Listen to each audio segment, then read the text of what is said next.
Live your life, live your life, live your life to the fullest. Live your life, live your life, live your life to the fullest. Hi, I'm Andrew Facey. I'm captain of Mangrove Steelband. Have been since 2004, I believe, first year with you. So yeah, that's me. Okay, so I was brought up in the area locally, so I'm a local boy. So obviously we've always had a big Caribbean community.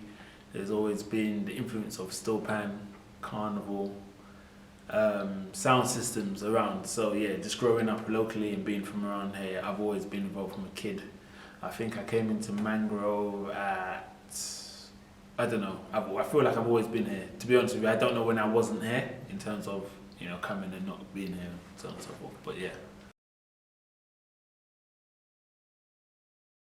History of the name Mangrove, from what I understand, speaking to Mashup, that's Matthew, who currently our current manager, is his dad, who was a manager in the band when I was younger. He was telling me basically it came around, I believe, from, we all live in the area Labrador Grove, so it was like Mangrove and putting them together, so Man of the Grove, pretty much, and that's how I believe the name came about. But I'm sure there may be other people with different ideas of how it came about, which always seems to happen with us. So Mangrove's known as the hub of the community. It's kind of where everyone used to come together.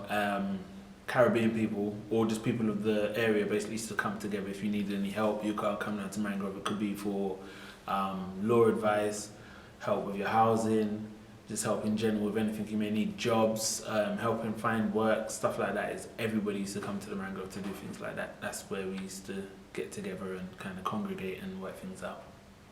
Okay, so Mangrove Steelband, from what I understand, started in 1980. And pretty much because we had Mangrove Renegades coming out for carnival and stuff like that from, I believe, 78 and 79. And we used to hire Metronome Steelband to play on the road for us and provide the entertainment. And I believe the 2 years in a row they turned up late and caused issues. So we pretty much decided, you know what, we need to have our own. So we started our own band back then. And we've been going ever since.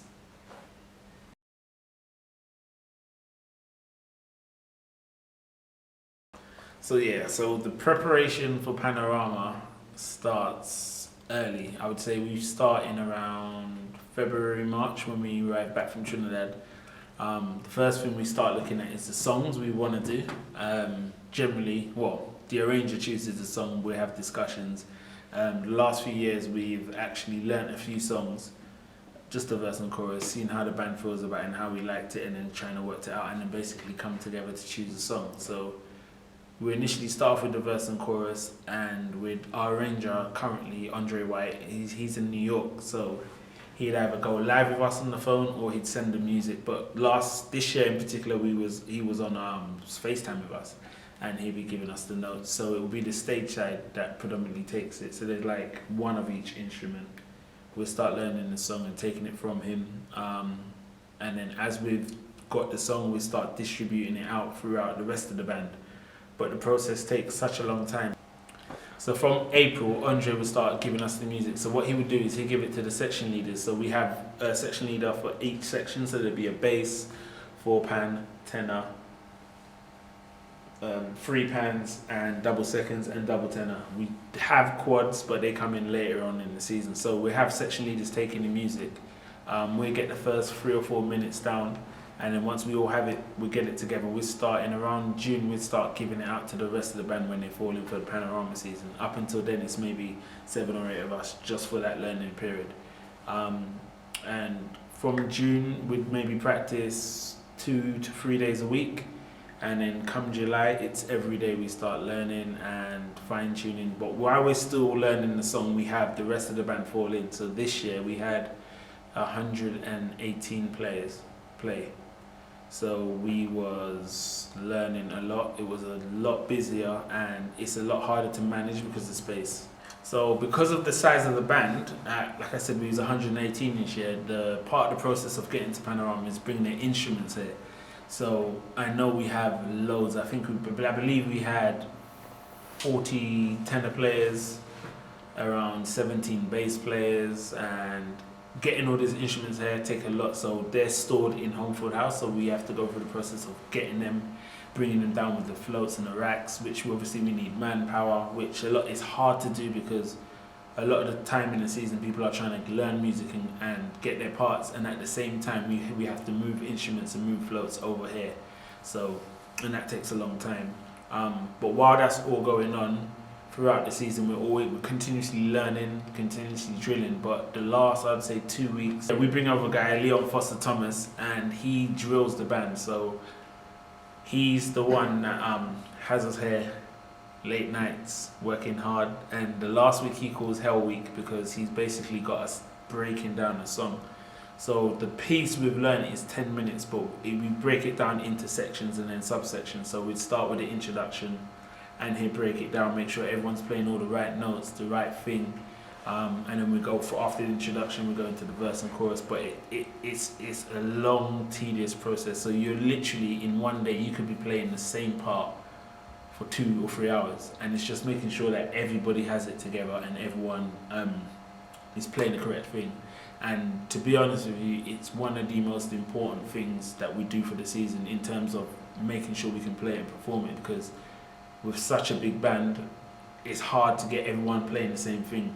So it takes a lot of time and a lot of hard work and a lot of late nights. He has us here really late. So although we've started our process with Dre teaching us, let's say from April or May, he flies in, I'd say the last 2 weeks before Panorama, or last 3 weeks, two or 3 weeks between that little period there. We also have players that have come in from St. Lucia, we've had some players from New York, and we had some players from France. So part of the process while we're learning is also sending them music and sending them recordings and videos. So when they fall in, I'd say the last week or so, they have all the music and they kind of come in and they've got it tight with the rest of us.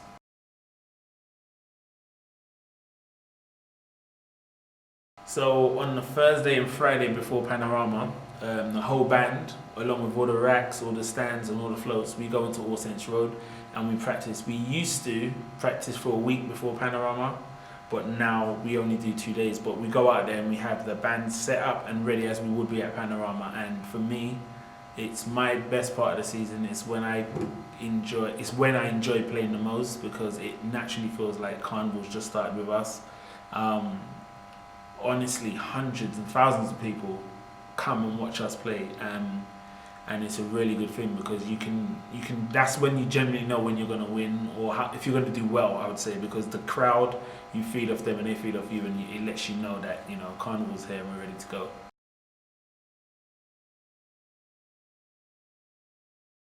So Panorama Day for me is my worst day of the season. I wake up most mornings, a bag of nerves, can't sleep, haven't slept, probably woke up drunk, but haven't slept, really nervous, and knowing I have a lot of work to do. So we generally get together around 11 o'clock. All the pans we've had set up from the day before, we have to get up to Kensal Road for Panorama. So we literally meet early. We start moving pans from 11. So we would load them up on the floats and push them up Labatt Grove onto Kensal Road itself. That it honestly takes hours, because as you can imagine, we've got to move a band of 118. It's a lot of hard work. Once we've got to Kensal Road, we have to set up. We set up and we start running the song, and at that point is when people start coming out, and you can they start liming and congregating and listening to what's going on. We run through it a few times, fast, slow, try to get a feel of the song.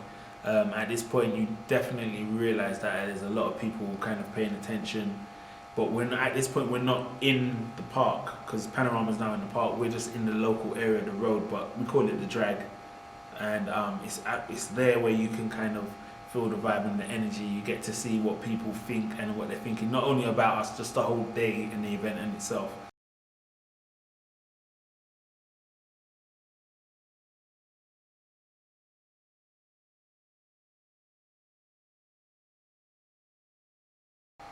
So when we finally get into the park now, because we've been practicing all day and we're kind of ready, we're raring to go at this point. We're inside the park, setting up. You can hear our song playing in the background.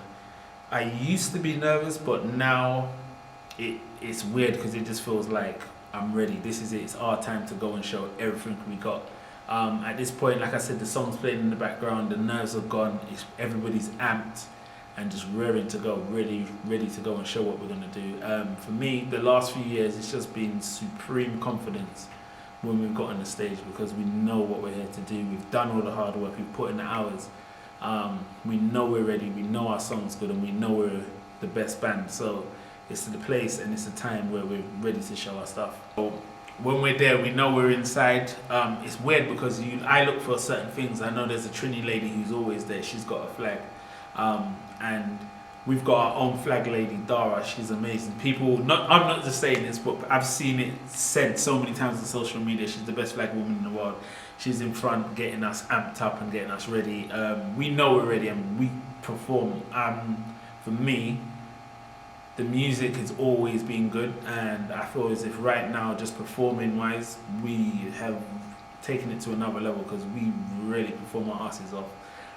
You can see us, like the vibes, the energy, and unfortunately I play right at the front, so I kind of, all the players in the front, we kind of really get lively and amped up, and we know the rest of the band's feeding off us, so we just there showing off. There's players jumping around, there's people dropping sticks sometimes, unfortunately, Matthew. There's people doing all sorts of crazy things, but it's just the vibe and the energy at that point is amazing. So for me, after we finish playing, I always feel good, I always feel amped, but I'm a bag of nerves. So traditionally, as soon as I've played, I go home. I've won Panorama, I think, 8 times. And I've never actually been there when we've been called, announced the winners. So like this year, for instance, I was in the park, nervous, so I left, went for a walk around the park, came back, and then I was kind of like sitting by myself, waiting to hear, and I just couldn't take it, so I left the park again. And then I was walking around and I heard them announcing, I heard they called Ebony third, and I just started running to the park because I knew we had won, because I know no one could have beaten us, and if we was going to lose, it would have been Ebony. So hearing them third, we knew he was going to win. So for instance, like we won last year, so we won the last 2 years. Last year was, what was the song? I should really remember this. Oh God. Hulk. The last year's song was Hulk, we won with that. This year's song was Savannah Grass. Even the song itself, I remember the day we picked it. Although we tried out other songs, it was in Trinidad, we was in a boat party, and our arranger Andre was together, and he said to me, like, look around. And obviously I looked around, he goes, when Savannah Grass comes on, look how it takes people and look how it captures people. So that song moves people in a different way to anyone else, to any other song did. So that's kind of why we went with it, and we believed in obviously the song, and yeah, so that's why we chose it, and that's the song we won with.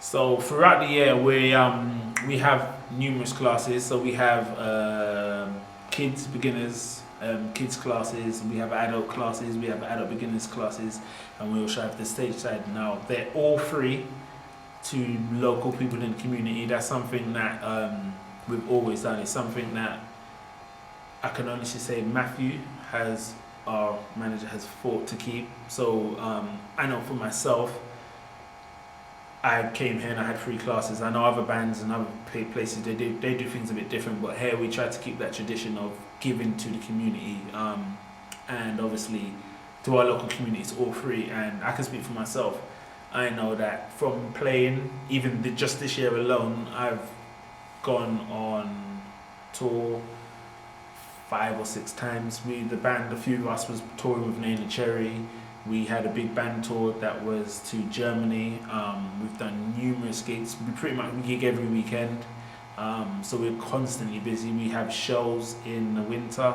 We have a winter concert coming up. We normally do a Blockorama in the summer. We're constantly busy. We're, like I said, gigging, touring, providing. And the thing is, I can say for myself, even this year, the opportunities out just from being part of the band. I've got to play at Glastonbury Festival, which was, to me or to any musician, I'm telling you, would be one of the biggest things you could do. I also, a month or so later, got to play at Roskilde Festival, which was a bit bigger in terms of size. And then I went on tour all over. I went to Denmark, I went to France, I went to 3 or 4 different places in France actually. Three places in Holland. We was in Germany. I've got to tour a lot, and these are the opportunities that I've had since joining Mangrove. If I was to list the countries I've been to because of Mangrove and because of Pan, it would be all day. I've literally been to all of the continents. I've been Africa, Asia, the Caribbean, all over Europe, the Far East. We've been everywhere, so yeah.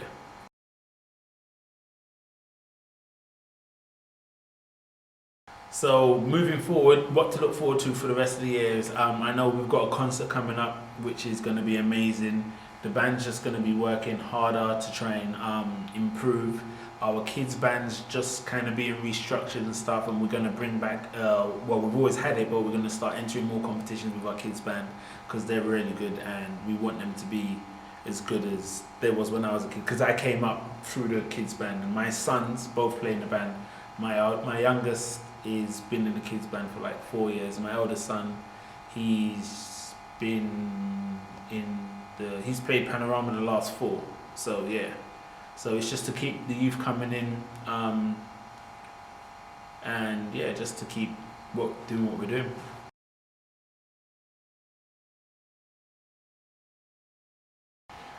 Our aim is definitely to win in 2020, but it's going to be a lot of hard work.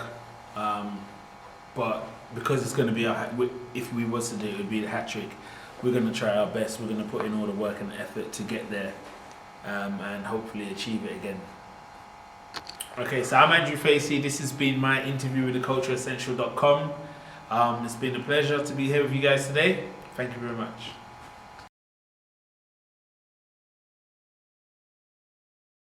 Mangrove, it was an amazing year. One for the books.